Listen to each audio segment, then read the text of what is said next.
Okay, just a little video. Please bear with me, everybody. I'm not that sort of all up with tractors, really. But it's a David Brown 885. Mind that, don't fall over.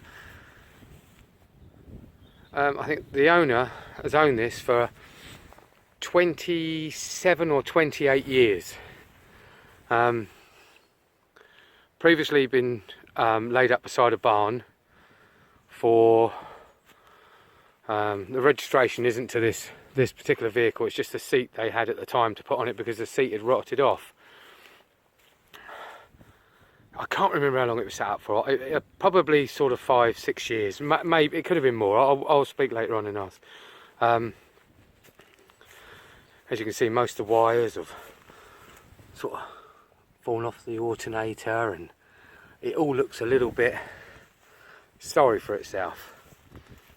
Right, let me have a look and come around here.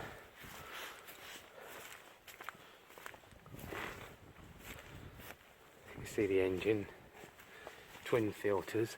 Now, for all those that know tractors, please bear with me a little bit. Excuse me.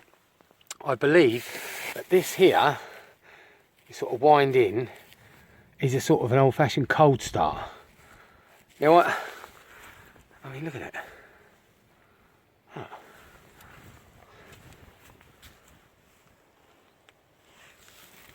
So we are going to do a couple of videos of this. It's not going to be an absolute, as you look at some of the other videos, I mean, like this one here, which I'll get to in the next video, the little Series 3 diesel, which we'll have a video of later on. That's actually going to be up for sale on an auction site in the next fortnight. A spare engine to it. I do actually have a Defender 200 engine for it, TDI, and a 300, but I think it's a shame. It's such a nice thing. But what I do have, that we've finished the welding off, is I do have an original 72, 73 chassis for that. So anyway, that's we'll get back to that one after this. So there we go. Would you like to see the hours and bits and bobs on it? If I can get up there. You can see that. I can't really see. I'm probably just showing you my thumb, but so look, there is going to be a couple of videos of this one. I'm going to put some lights on it because it's obviously road registered. I'm going to put some lights on it, tidy up, lick of paint. There is some doors, but for those that know sort of these sort of tractors, apparently it's really awkward to get in and out. I mean, I find it awkward to get in and out of anything really, but okay. So I'm going to come back to you in a minute, and we're going to try and give it a cold start. So let's have a look at that. All right. Okay, might be panting a little bit, but battery's all connected up. So I'm going to give this a cold start, a little wind in. I haven't given this any squirt of anything at all. Like there's been no easy start, any ether, anything at all in this. So down in here is an old stop start.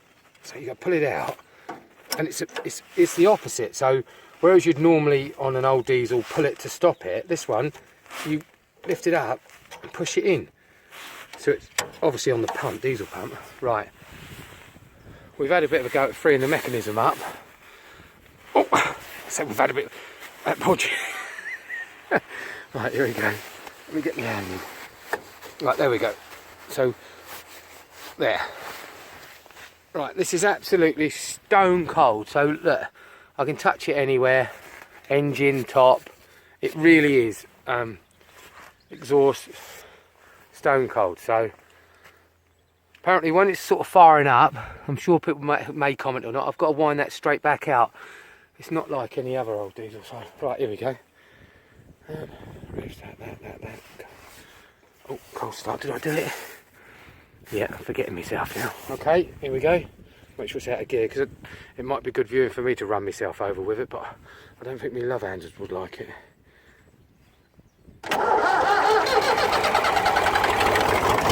Now, wind this out. Wow.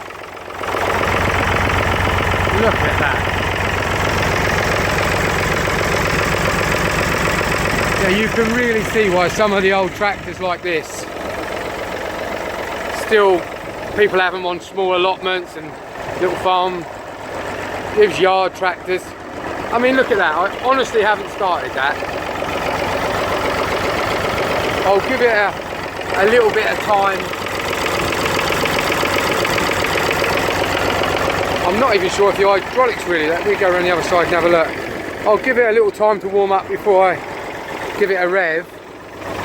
But I think there was a leak on the hydraulics, so, well, they started to move then, didn't they? But, oh yeah, look at that. Oh, mind the boat. Oh. Well, that could only happen to me. Look, the boat's full of water and it's been like that for 20 something years. I get hold of it and in 2 seconds I poke a hole in the boat. Whoever buys this, don't take your kids out on it when it goes onto an auction site next week. Plug the hole. What is the chances of that? That's absolutely ridiculous. Blimey. Right, let me try and tilt that or something. How do I?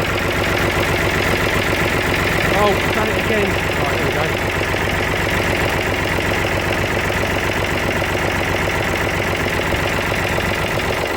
This is a bit more.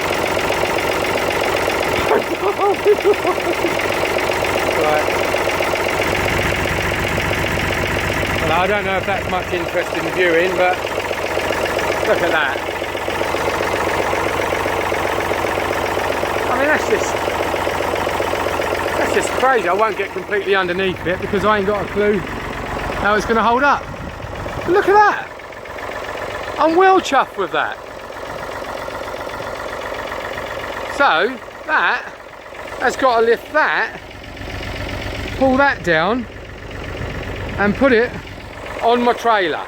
Not that in that trailer, but on my car trailer. So it's going to be lifted up with that, but I'm not quite sure how that chassis is going to hold up. I mean, look at that. I mean, look at that.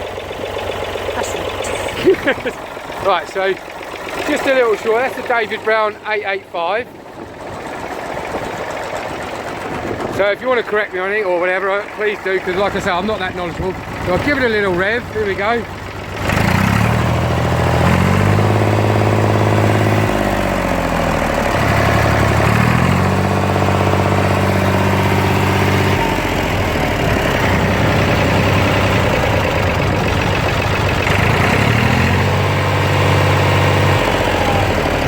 Brilliant.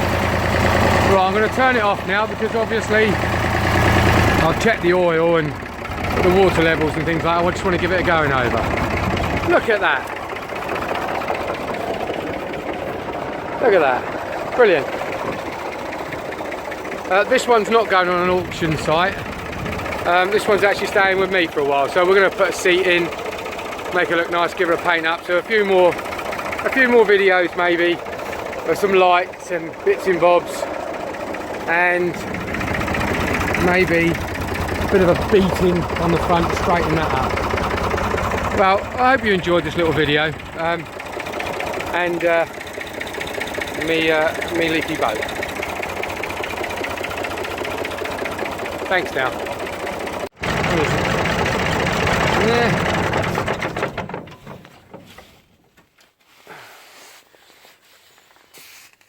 And there we go, and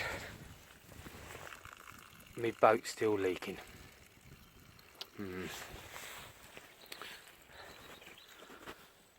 Fabulous, look at that. David Brown 885, brilliant.